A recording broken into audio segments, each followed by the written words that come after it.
Julian, and this is my handmade home in Brooklyn, New York.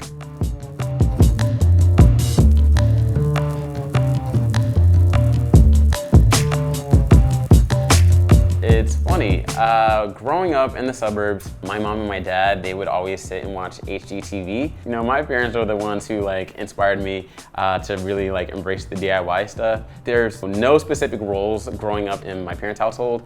Everybody did something, you know, whether it was the dishes, laundry, taking out the trash, nobody had a set job.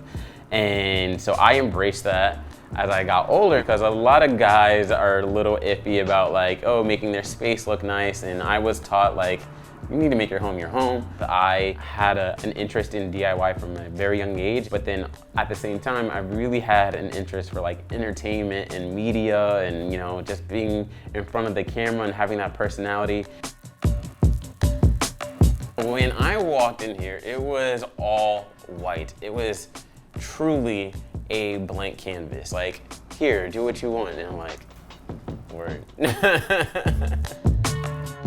So that's where you see the stencil work that I did, all hand painted, which I'm very proud of, only because I am not an artist. I do not consider myself a designer, an artist at all, and I really just took my time. So obviously I started off with a primer just to really have a nice clean base to work with, and then I just took some black paint and a somewhat dry, hard bristle brush. You know, just took my time and just went one by one, and I'm very happy with the shapes.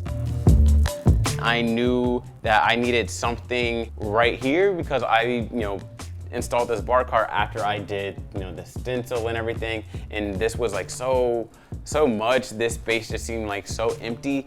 So I found this mirror online, and there is a color. I actually learned about it from HGTV online a while ago. It's called paint blue, right?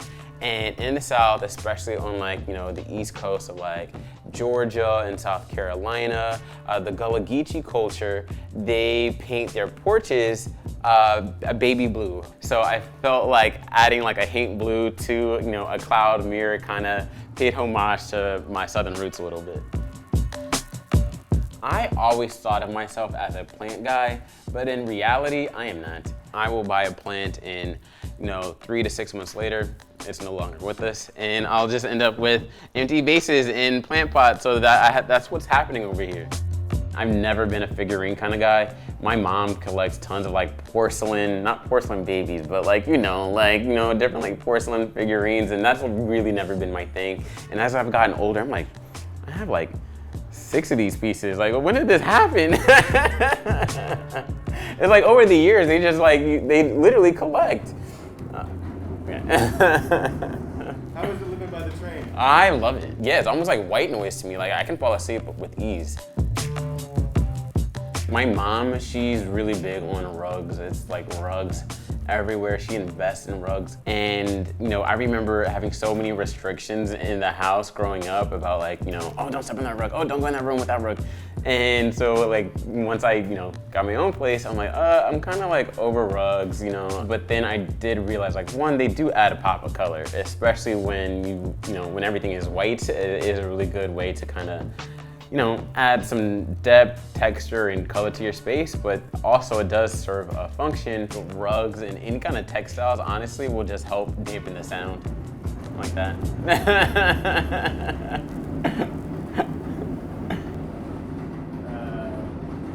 Again, when you don't want it to come, it will just keep going.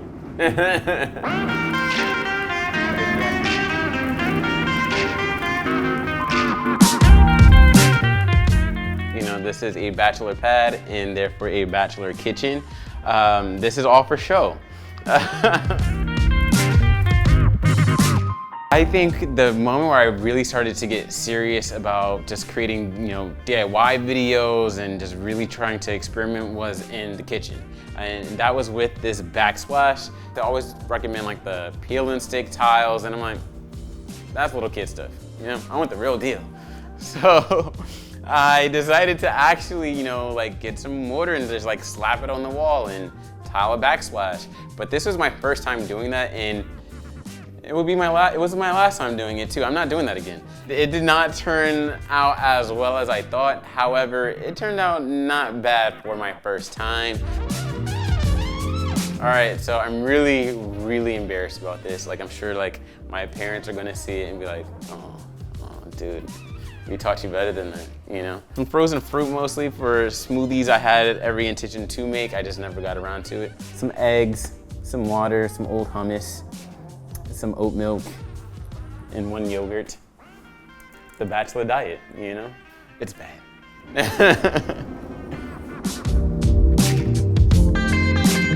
I have a weird style, you know? I have an eclectic taste in pop culture and interest, but also culture specific to Brooklyn.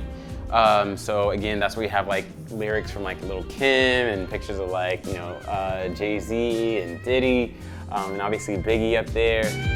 I would recommend for everyone, if they want to do a gallery wall, is to start off with an anchor piece. Whether that is a frame or a clock. In the instance for my gallery wall, it was a picture ledge. I didn't want to just slap some frames on the wall. I wanted to add some depth to it. I wanted to be able to show off my personality to it. So I started off with the picture ledge, and then because this wall goes up to my room, I knew that I could throw a mirror up there on top of my dresser. So I knew that the dresser would be an anchor, the mirror would be an anchor, and then to meet it halfway from the top to bottom, the clock.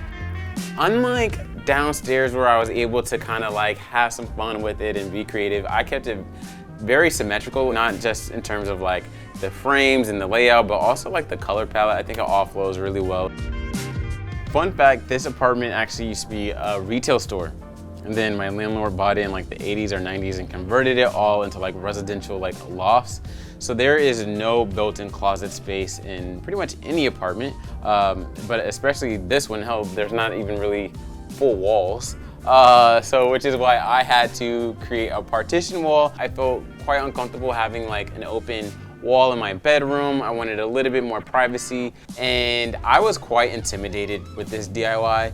I just knew it required a lot of measuring and a lot of cutting, and that's just something I wasn't familiar with. It's not perfect, but it's a lot better than what it was, and I am very proud of, you know, how it came out, especially with these like little cutouts where I can put plants in it. My work is very creative, from, you know, writing campaigns and pitches, but also to like making videos for social. And I just really needed a space that allowed me to create, despite this being like my office and, you know, serving a purpose for work and creativity. I really wanted my personality to come through somehow, my playfulness to come through somehow. And I figured, you know, why not throw a big cat on the wall? When I moved in here, the bathroom was horrible. It was very pink, very retro. I couldn't even tell you what decade it came from, but it was nasty. So everything in my bathroom, right down to the paint, right down to the floor, to the hardware I installed. Like, I installed a faucet. I've never done that before.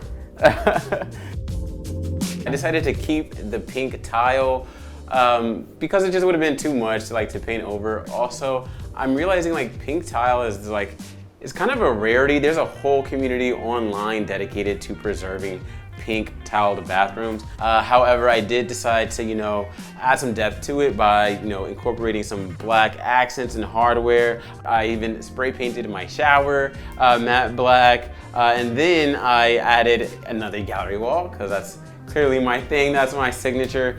And I found out that you could actually paint floor tile, and there are kits out there available to allow you to do that. It's just very important that you follow the steps and follow the instructions exactly. And as mentioned, I've been doing DIYs for a while now, and that is the one thing that I have learned. And I'm a very impatient person. I would always cut corners, but now I'm at a point where I know not to do that. And it paid off because I am very proud of the floor and the way it turned out.